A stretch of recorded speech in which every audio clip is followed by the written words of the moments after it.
Graphical method सीख रहे हैं आज। इक्वेशन ऑफ मोशन डिराइव करेंगे ग्राफिकल मेथड से, और पहली इक्वेशन डिराइव करेंगे v is equal to u plus a t. इसको बोलते हैं वेलोसिटी टाइम रिलेशन। ठीक, अब सुनो, अगर मैं कहता हूं आपसे कि एक पार्टिकल था, उसकी रफ्तार u थी, उसमें हुआ एक्सेलरेशन और उसकी रफ्तार v हो गई। उसमें क्या हुआ? एक्सेलरेशन, रफ्तार कितनी हो गई? v। यहां पे टाइम था t इज इक्वल टू 0, तो यहां पर टाइम था t is equal to t। तो क्या इस बॉडी ने एक्सेलरेशन की वजह से अपनी वेलोसिटी को u से v कर लिया? बिल्कुल। कितने टाइम में कर लिया? t टाइम में कर लिया। तभी तो इक्वेशन आती है v is equal to u plus a t. पक्का? लिखें। तो यहां पर एक्सेलरेशन कैसा है? कांस्टेंट। आपके सिलेबस में यूनिफॉर्म एक्सेलरेशन है, वेरिएबल एक्सेलरेशन आपको नहीं सीखना। तो जितने भी हम इक्वेशन ऑफ मोशन डिराइव करेंगे, ये सब इक्वेशंस तभी काम करती हैं जब ए की वैल्यू कांस्टेंट होती है। अगर एक्सेलरेशन कहीं पर वेरिएबल है तो v is equal to u plus a t equation काम नहीं करेगी। s is equal to u t plus half a t square काम नहीं करेगी। सारी इक्वेशन ऑफ मोशन तभी वैलिड होती हैं जब एक्सेलरेशन की वैल्यू कैसी होती है? कांस्टेंट। क्या मेरी बात समझ में आ रही? तो सबसे पहली बात तो मुझे ये बताओ कि वेलोसिटी टाइम ग्राफ कैसा बनेगा अगर पार्टिकल में एक्सेलरेशन कांस्टेंट है? तो वो बनेगा स्ट्रेट लाइन। वो बनेगा स्ट्रेट लाइन, और वो बनेगा इस तरह से कि वेलोसिटी बढ़ती जा रही है, तो ये बनेगा आपके पास वेलोसिटी टाइम ग्राफ। बोल दो हाँ, बिल्कुल यही बनेगा। क्या यही ग्राफ बनेगा? बिल्कुल साहब, यही ग्राफ बनेगा। u वेलोसिटी इनिशियल है। क्या मैं ग्राफ को ओरिजिन से स्टार्ट करूं? नहीं, नहीं। क्यों स्टार्ट नहीं कर रहा ओरिजिन से? क्योंकि मुझे फॉर्मूले में u इज इक्वल टू 0 नहीं चाहिए, मुझे u की वैल्यू u चाहिए। देखो पार्टिकल की वेलोसिटी यहां पर 0 नहीं है, कितनी है? u। और बढ़ते बढ़ते कितनी हो गई है? v। कितने टाइम में? t टाइम में। क्यों? क्योंकि एक्सेलरेशन हो रहा है। तो क्या ये वेलोसिटी टाइम ग्राफ मैंने सही बनाया? बिल्कुल, क्योंकि ये y is equal to m x plus c की इक्वेशन को फॉलो करेगा। अरे बोलो हाँ कि ना। और ये ग्राफ इस तरह से बन जाएगा। ड्रॉ करो जल्दी से।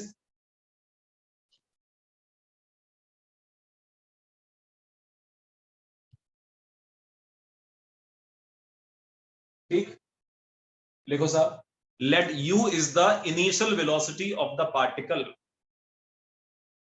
Late u is the initial velocity of the particle. Initial का मतलब हमेशा होता है t इज इक्वल टू 0। जब t इज इक्वल टू 0 लिया जाता है तो उसको हम इनिशियल कहते हैं। Let u is the initial velocity of the particle at t is equal to 0। पक्का? And after time t, and after time t,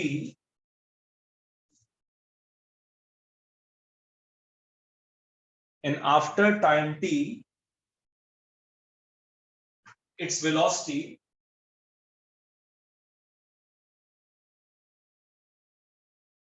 becomes v, v for victory।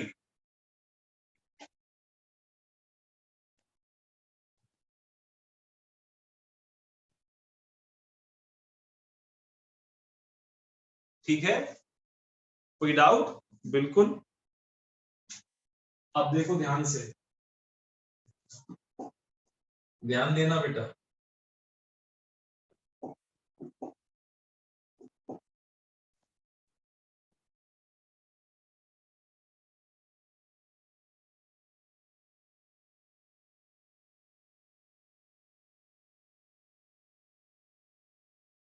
ध्यान देना, बिल्कुल ध्यान से।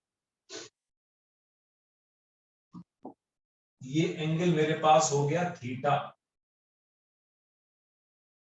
ठीक, इस पॉइंट को मानता हूं मैं ए, इसको मानता हूं बी, इसको मानता हूं सी, और ये यहां पर ऐसे परपेंडिकुलर है। कोई डाउट तो नहीं है इसके अंदर?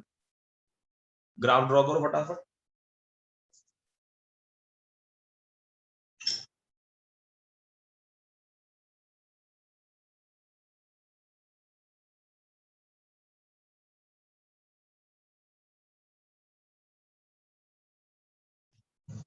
विनायक,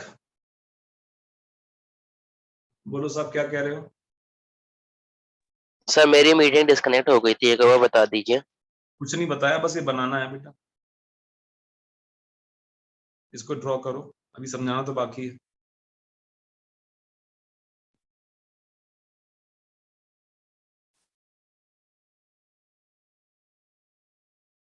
ठीक, ड्रॉ कर लिया ग्राफ। देखिए ध्यान से, क्या कर रहे हैं, v is equal to u plus a t equation derive कर रहे हैं। एक पार्टिकल था, उसकी इनिशियल वेलोसिटी कितनी थी u, उसमें कितना एक्सेलरेशन था a, तो t टाइम बाद उसकी वेलोसिटी कितनी हो गई v, तो उसका vt टाइम ग्राफ बना लिया। इधर वेलोसिटी ली गई है और इधर टाइम लिया गया है। क्या मेरी बात समझ में आ रही? इधर वेलोसिटी ली गई है, इधर टाइम लिया गया है।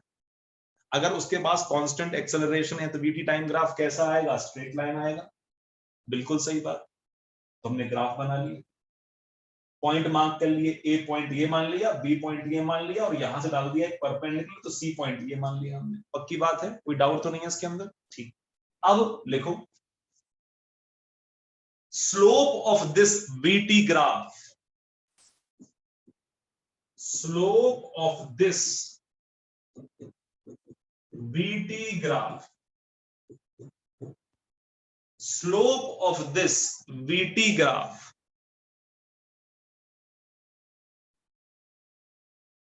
अब बताओ वीटी ग्राफ का स्लोप क्या देता है आपको, एक्सेलरेशन। याद करो क्या सिखाया था, स्लोप का मतलब वाई एक्सिस की क्वांटिटी को एक्स एक्सिस की क्वांटिटी से डिवाइड कर दो।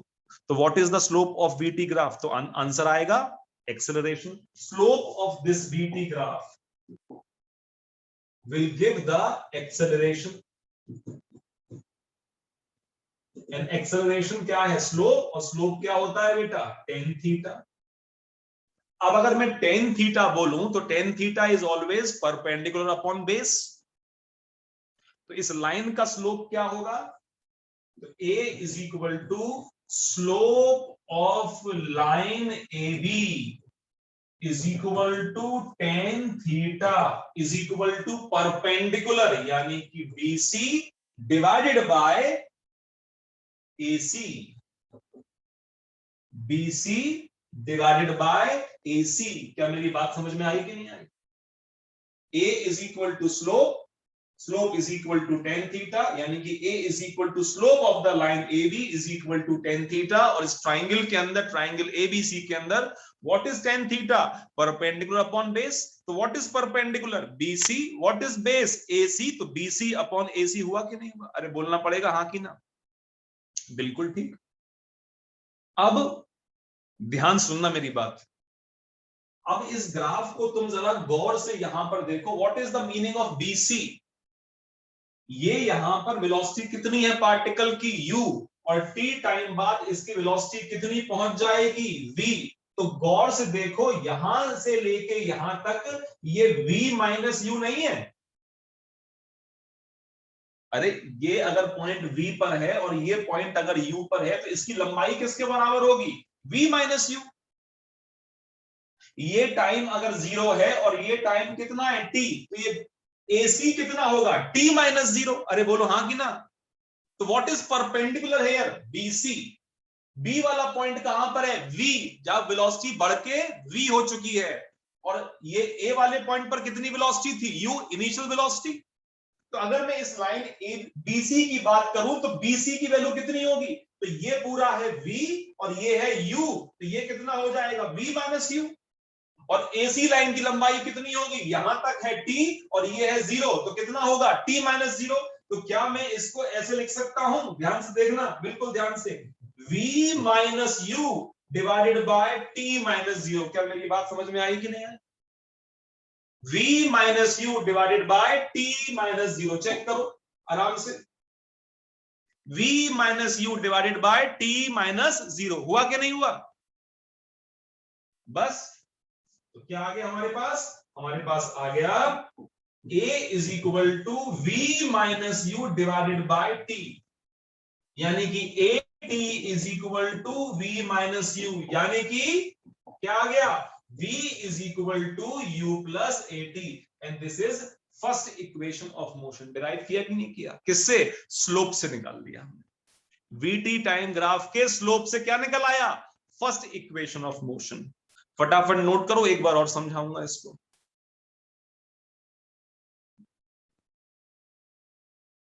जल्दी से नोट करो।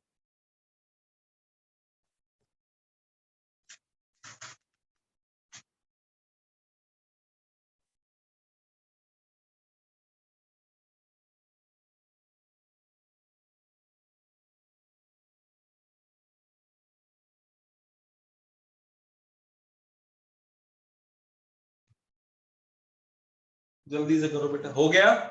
एक बार और समझो।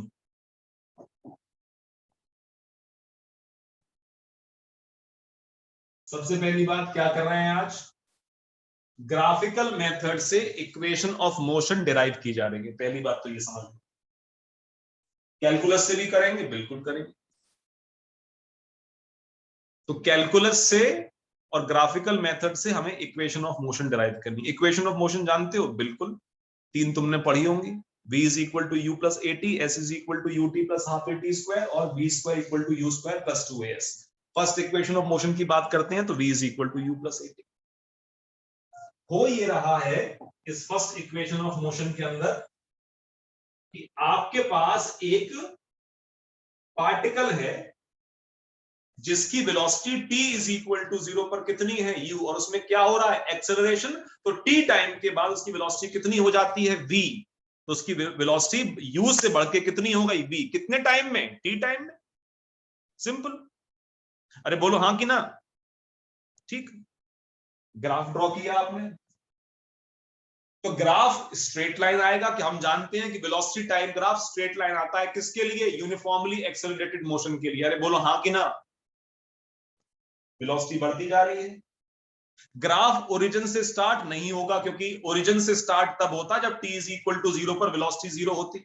इसलिए ग्राफ कहां से स्टार्ट होगा? u से, और बढ़ते बढ़ते कहां तक पहुंच जाएगा? v तक। इधर वेलोसिटी रिप्रेजेंट की गई है, इधर टाइम रिप्रेजेंट किया गया है। तो लाइन ए बी जो आपको दिखाई दे रही है, ये लाइन ए बी आपको दिखाई दे रही है। This line a b represent the vt graph for this particle. Initial velocity कितनी है? u। फाइनल वेलोसिटी कितनी हो गई है? v। कुछ पॉइंट्स मार्क कर लिए, यहां से परपेंडिकुलर ड्रॉप कर दिया, ये परपेंडिकुलर ड्रॉप कर दिया। अब हम जानते हैं कि वीटी ग्राफ का स्लोप ऑफ वीटी ग्राफ आपको देता है एक्सेलरेशन। बोलो हाँ कि ना? सीख चुके हैं इस बात को, कई दिन से सीख रहे हैं। Slope of VT graph will give the acceleration, यानी कि slope of the line a b will give the acceleration. और स्लोप क्या होता है? Tan theta. वाई कोऑर्डिनेट को एक्स से डिवाइड करते हैं तो a is equal to slope is equal to tan theta, where theta is the angle जो पीली वाली लाइन हॉरिजॉन्टल से बना रही है, ये वाला एंगल थीटा। तो a is equal to acceleration, slope of the line a b is equal to tan theta. And इस ट्राइंगल के अंदर what is the value of tan theta? Perpendicular upon base. What is perpendicular? BC। What is base? AC। तो BC upon AC is equal to क्या आ गया? Tan theta. देखो ध्यान से, अब BC लाइन की लंबाई, BC की लंबाई कितनी होगी? तो देखो ध्यान से, यहां तक ये जो पूरा है, यहां से यहां तक ये V के बराबर है, और ये जो है ये U के बराबर है। तो BC लाइन की लंबाई होगी U में से, V में से U माइनस कर दो, तो ये पोर्शन कितना आएगा? V minus U। और AC की लंबाई कितनी होगी? यहाँ पे टाइम 0 है, यहाँ पे टाइम कितना है? t। तो t माइनस 0, तो v minus u upon t minus 0 is equal to a। तो a की वैल्यू आ गई v minus u divided by t। तो कितना आ गया? at is equal to v minus u, और v is equal to u plus at। क्या मेरी बात समझ में आ गई? और ये हो गई फर्स्ट इक्वेशन ऑफ मोशन। मैंने आपसे कहा था कि वीटी ग्राफ सबसे इंपॉर्टेंट है, याद है कि नहीं? कि उसके स्लोप के भी मायने होते हैं और उसके अंदर एरिया के भी मायने होते हैं, याद करो। अब हमें यहां पर v is equal to u plus AT निकालना था, तो हमने वीटी ग्राफ के स्लोप से निकाल लिया। अगर मैं आपसे अब बोल दूं कि भाई मुझे डिस्प्लेसमेंट टाइम इक्वेशन निकालनी है, क्या निकालनी है? Displacement time equation. तो आपको समझ में आना चाहिए कि मैं इसी वीटी ग्राफ के एरिया से डिस्प्लेसमेंट फाइंड आउट कर सकता हूं, क्योंकि area under the VT graph will give the displacement. बोलो हाँ कि ना? तो अगर मैं second equation motion s is equal to UT plus half AT square derive करने की कोशिश करूं, तो कैसे निकाल सकता हूं मैं? इसी ग्राफ को इस्तेमाल कर सकता हूं एरिया निकाल के, एरिया को अगर मैं निकाल लूं इस ग्राफ के अंदर के, तो एरिया क्या देगा मुझे? डिस्प्लेसमेंट। और उससे मैं बड़े आराम से S is equal to UT plus half a t square equation निकाल सकता हूं। क्या मेरी बात समझ में आ गई? तो फर्स्ट इक्वेशन ऑफ मोशन निकाल चुके हैं वीटी ग्राफ के स्लोप से, अब दूसरी इक्वेशन मोशन निकालने जा रहे हैं। ठीक, आगे चलते हैं। ग्राफ वही काम आ जाएगा, बिल्कुल वही काम आएगा। तो लिखे साहब, सेकेंड इक्वेशन ऑफ मोशन,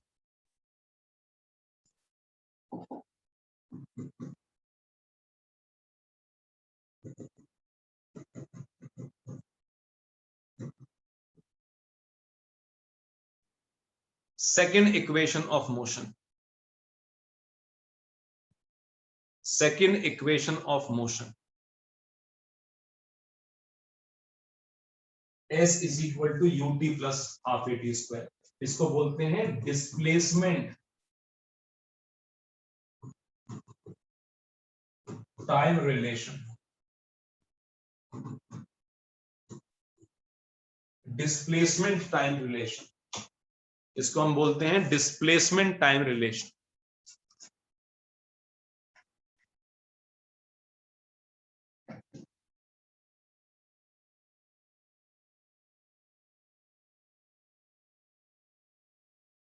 ठीक, देखो वही ग्राफ बना रहा हूं,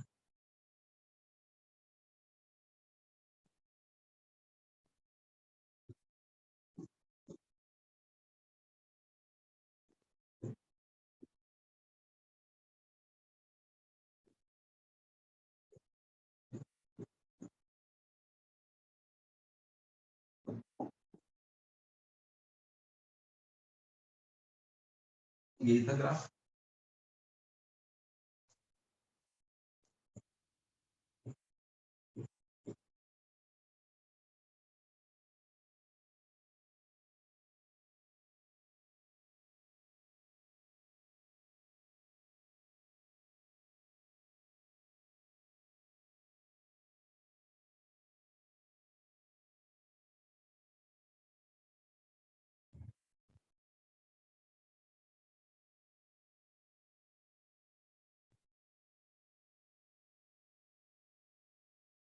ठीक,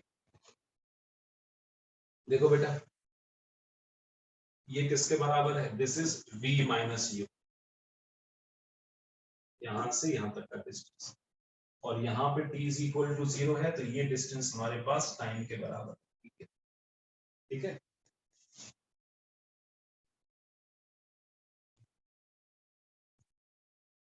सुनो ध्यान से, तो अगर मैं एरिया निकालता हूं, अगर मैं कहूं कि इस ग्राफ के नीचे का एरिया निकालो, तो यानी कि ओ ए बी डी, दिखाई दिया? ओ ए बी डी, आप लोग मत करना जो मैं करने जा रहा हूं अभी। ये जो आप देख रहे हैं ये पूरा एरिया, यही तो होगा बेटा area under the BT graph. और area under the BT graph आपको क्या प्रोवाइड करता है? Displacement of the particle in time t. याद है, area above the x axis positive होता है, below the x axis negative होता है। याद है, सवाल किए थे a1 plus a2 minus a3 वाले। तो वेलोसिटी टाइम ग्राफ का एरिया आपको क्या देगा? डिस्प्लेसमेंट। अब मुझे कैसे समझ में आया कि मुझे डिस्प्लेसमेंट निकालना है? अरे डिस्प्लेसमेंट तो निकालना ही है मुझे, s is equal to UT plus half a t square में लेफ्ट हैंड साइड को डिस्प्लेसमेंट तो है ही। अरे बोलो हाँ कि ना? तो मुझे पता याद आया कि डिस्प्लेसमेंट टाइम ग्राफ का, सॉरी वेलोसिटी टाइम ग्राफ का जो मैंने एरिया लिया था, वो मुझे डिस्प्लेसमेंट प्रोवाइड कर सकता है। स्लोप मुझे प्रोवाइड करता है एक्सेलरेशन, जो मेरी फर्स्ट इक्वेशन में काम आ चुका है। और एरिया मुझे प्रोवाइड कर सकता है क्या? डिस्प्लेसमेंट। मैं बोलता हूं we know that area under the BT graph, लिखो फटाफट। We know that area under the BT graph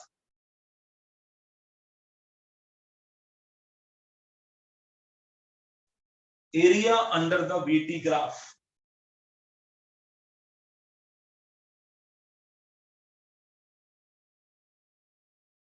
area under the VT graph will give the acceleration of the particle. Sorry beta, मैं गलत बोल गया। Area under the VT graph will give the displacement of the particle in time t. Slope से क्या आता है? Acceleration, और area से आता है displacement. area under the VT graph will give the displacement of the particle in time t. Therefore, area OABD, area OABD is equal to displacement in time t, यानी कि S. तो S is equal to आएगा area OABD. ये तो आएगा साहब, जल्दी बताओ.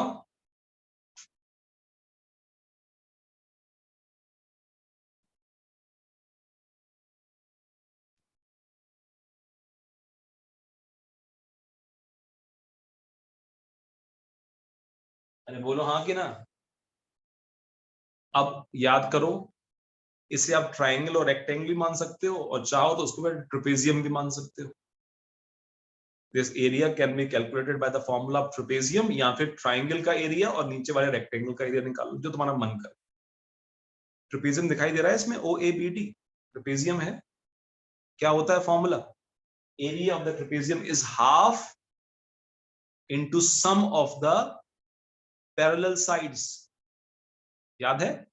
Into distance between the parallel sides. ये तो होगा. नहीं आप समझ में आया हो तो एक तुम्हें ट्राइंगल दिखाई देगा ABC, और एक रेक्टेंगल दिखाई देगा OACD. इन दोनों के निकाल लो एरिया अलग अलग और इसको ऐड कर लो, इससे कोई फर्क नहीं पड़ता है. ट्रेपेजियम का फॉर्मूला आता है तो बहुत अच्छी बात है, कोई दिक्कत नहीं. तो बेसिकली जो एरिया में निकालूंगा ना OABD का, तो S को लिखूंगा मैं हाफ इनटू क्या बेटा, सम ऑफ पैरेलल साइड्स, यानी कि AB plus BD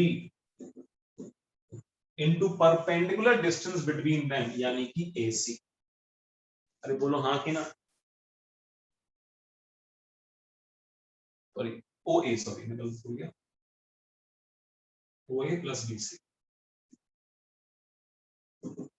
half into क्या लिखूंगा मैं, OA plus BD sum of parallel sides, यानी कि OA plus BD into AC. ये तो आएगा बेटा, चेक करो. ठीक, बस S is equal to half. देखो आ जाएगा ये AO क्या है, U. ध्यान से देखो, AO की वैल्यू कितनी है, U मतलब इनिशियल वेलोसिटी U. BD किसके बराबर है, V. AC किसके बराबर है, T. अरे ये तो होगा. AO किसके बराबर है, U के बराबर. BD किसके बराबर है, V के बराबर. तो half of U plus V into T. तो ये आपके पास आ गया S is equal to half U, और V की वैल्यू होती है U plus AT into T. बताओ.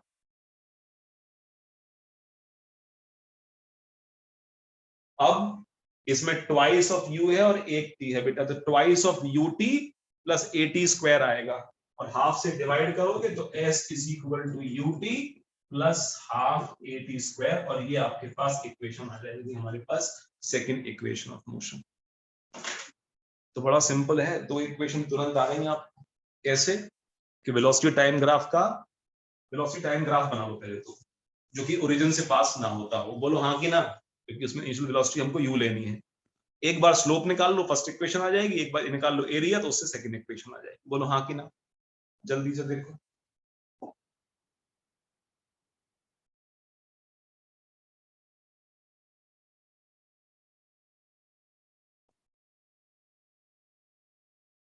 जल्दी से कर लो.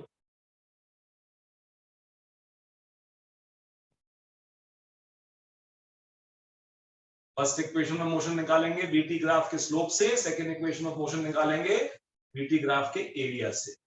और ध्यान ये रखना है कि ग्राफ ओरिजिन से स्टार्ट नहीं करना है, क्योंकि दोनों इक्वेशंस में U की वैल्यू 0 नहीं है.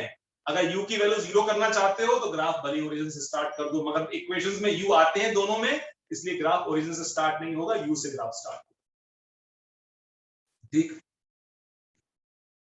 Second equation of motion. चलो साहब, इसमें किसी को डाउट हो तो पूछो, हाथ उठाओ, बात करो। किसी को भी डाउट हो हाथ उठाओ, बात करो। ठीक, चलिए साहब, अब रह गया तीसरी equation of motion, third equation of motion, इसको बोलते हैं velocity displacement relation. Third equation, v square is equal to u square plus 2as, इसको बोलते हैं velocity displacement relation. Velocity displacement relation, फटाफट लिखो।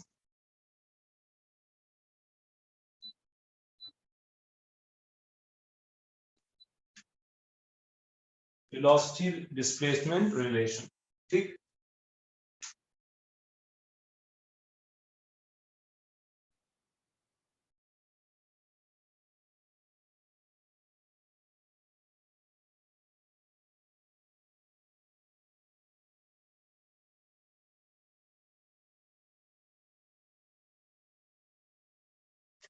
बहुत सिंपल है।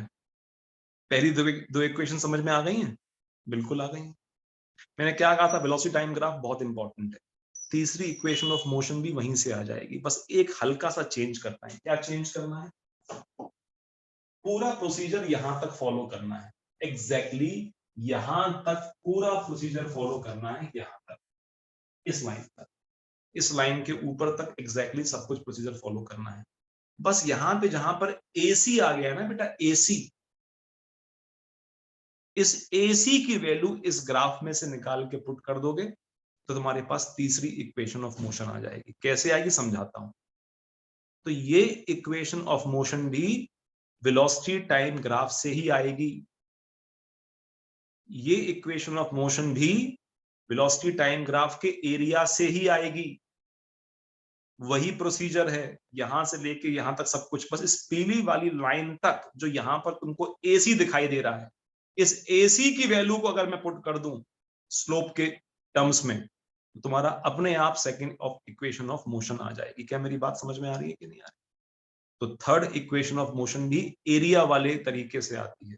बस तरीका ये होता है कि इस पॉइंट तक सब कुछ सेम रहता है, बस इस AC की वैल्यू को हमें स्लोप के टर्म्स में पुट करना पड़ता है। कैसे पुट करते हैं वो समझाता हूं। क्या मेरी बात समझ में आ रही? ठीक, तो एक काम करते हैं,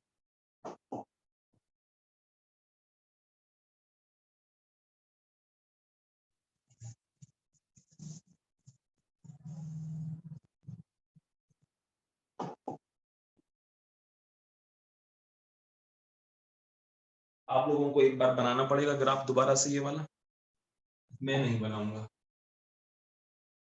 जल्दी से प्लॉट करिए, जल्दी से बना दीजिए।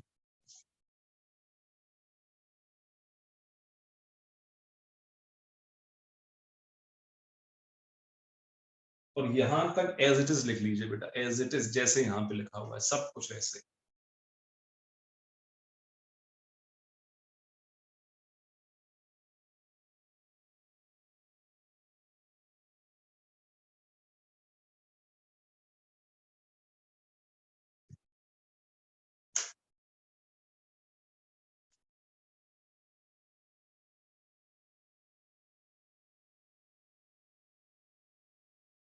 संडे को बेटा एक और टेस्ट की तैयारी करिए, फिर यूनिट्स और डायमेंशन का एक और टेस्ट होगा। कम से कम 4-4 5-5 टेस्ट लूंगा बेटा एक ही चैप्टर की। बात समझ में आ रही है? ऑब्जेक्टिव टाइप, क्योंकि आपका CBSE का पैटर्न मेनली ऑब्जेक्टिव हो गया है। 12th में जब आप देंगे तो शायद आपके टाइम पर भी ऑब्जेक्टिव टर्म अलग से होगा, इसलिए ऑब्जेक्टिव पे ज्यादा फोकस करना है। तो इस संडे को भी आपका ऑब्जेक्टिव टेस्ट,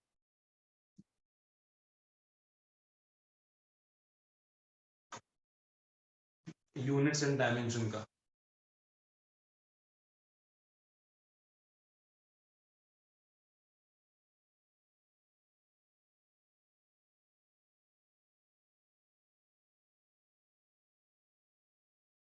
लिख लिया बेटा यहां तक?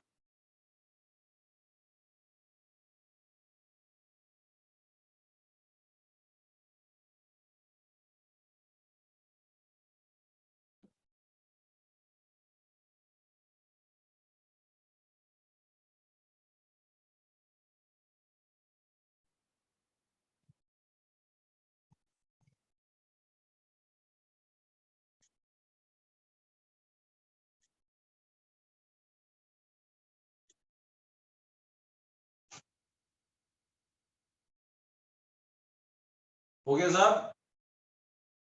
ठीक, बस सब कुछ ऐसा ही है। अब इस स्टेप के बाद सारी कहानी चेंज हो जाती है। लिखते हैं हम लोग, we know that slope of VT graph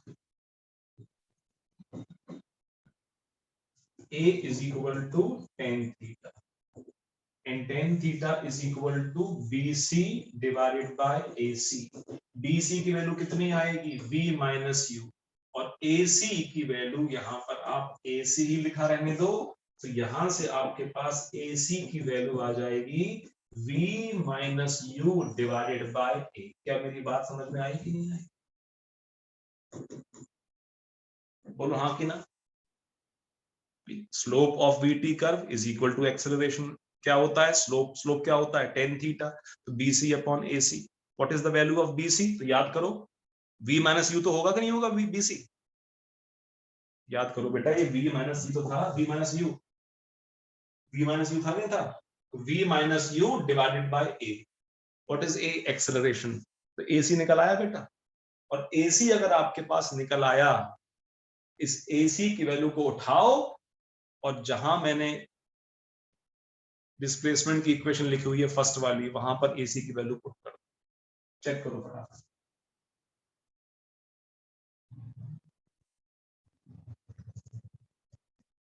check करो, putting the value of AC in the equation first. Putting the value of AC in equation first.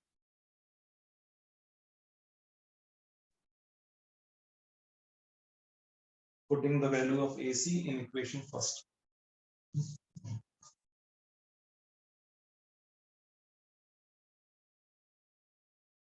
Putting the value of AC in equation first। हो गया काम। देखो क्या आएगा, यहाँ लिखा हुआ था S is equal to half AO plus BD into AC। आप लिखोगे इसको S is equal to half, ये क्या है AO U, BD क्या है B, और AC की वैल्यू है V minus u divided by A। तो देखो बेटा, ये V प्लस यू और V माइनस यू, तो ये हो गया V square minus u square. अरे बोलो हाँ कि ना। V square minus u square upon 2A, इसको लिख सकते हो आप V square minus u square upon 2A। तो ये आ गया V square is equal to u square plus 2A। This is third equation of motion. क्या मेरी बात समझ में आ गई बेटा? तो इस तरह से हमने तीनों इक्वेशन ऑफ मोशन डिराइव कर ली, फर्स्ट, सेकंड और थर्ड। आई बात समझ में? थर्ड इक्वेशन सबसे आसान है। सेकंड इक्वेशन में जो हमारे पास डिस्प्लेसमेंट की इक्वेशन आई थी, वहां पर AC लिखा हुआ था, बस उसमें एक स्टेप बढ़ा देना है। और एक स्टेप क्या बढ़ा देना है? एक स्टेप क्या बढ़ा देना है उसके अंदर? बड़ा सिंपल सा, कि AC की वैल्यू को निकाल के in terms of V U and A put कर दोगे तो V square equal to u square plus 2AS आ जाएगा। क्या मेरी बात समझ में आ रही है? बड़ा सिंपल कॉन्सेप्ट है। तीनों इक्वेशन ऑफ मोशन आपने डिराइव कर लिए हैं with the help of graphical method, with the help of graphical method. ठीक, आपको शायद सुन के ताज्जुब होगा, एक फोर्थ इक्वेशन ऑफ मोशन भी होती है, मगर फोर्थ इक्वेशन ऑफ मोशन जो होती है वो स्टैंडर्ड इक्वेशन नहीं होती है, मगर वो काम बहुत आती है। ठीक है, तो अभी मैं उस फोर्थ इक्वेशन ऑफ मोशन को अभी नहीं सिखा रहा। पहले तीन इक्वेशन ऑफ मोशन सीख ली हमने, इनको जो बेसिक जो इक्वेशंस है उनका डेरिवेशन सीख लिया। इसके बाद मैं आपको फोर्थ इक्वेशन बताऊंगा, उसका कहाँ उसे इस्तेमाल किया जाता है ये बताऊंगा। उसके बाद में उसको इससे ग्राफिकल मेथड से भी डिराइव करवाऊंगा और कैलकुलस मेथड से भी डिराइव करवाऊंगा। ठीक है, मगर ये इक्वेशंस आपको स्कूल के एग्जाम्स के लिए अच्छी तरह से आनी चाहिए बेटा, कि ज्यादातर स्कूल वाले यही पूछते हैं। इसका एक तरीका और भी होता है कैलकुलस मेथड से, मगर वो अभी नहीं। क्लियर है कि नहीं? तो मेरे ख्याल से 2 क्लासेस इसमें और लगेंगी और ये जो चैप्टर है वो आपका समाप्त हो जाएगा। इसके बाद हम वेक्टर स्टार्ट करेंगे। इसकी थ्योरी मैं आपको भेज चुका हूं, इसकी ऑब्जेक्टिव शीट्स में आपको भेजूंगा और इसके सब्जेक्टिव क्वेश्चंस में आपको भेजूंगा, उनको करना शुरू करिए आप। ठीक है। आज इतना ही करेंगे, आगे नहीं कराऊंगा वरना कंप्लीट नहीं हो पाएगा। आज इतना करते हैं, मिलते हैं कल। ठीक। दूसरी बात बेटा,